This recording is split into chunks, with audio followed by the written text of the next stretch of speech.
Hello viewers, welcome to IT System Admin and Information Technology Learning tutorial channel for you.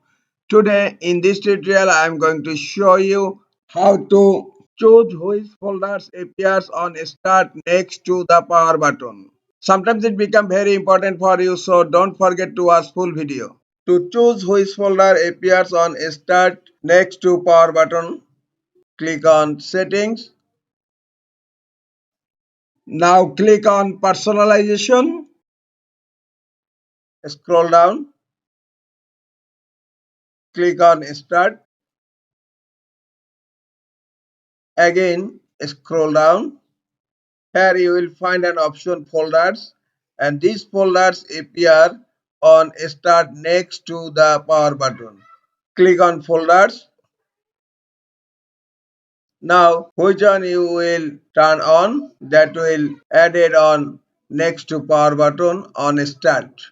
Look, right now no folder is added here next to power button. I am going to start one by one. Now first of all I want to turn on File Explorer and click on Start. Look, File Explorer is added here. Now again I am going to turn on Documents, Downloads, Music, Pictures and click on Start.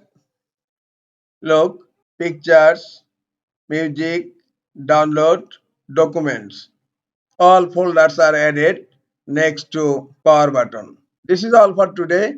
Hope this tutorial is helpful for you. Keep watching for next tutorial. Thank you very much.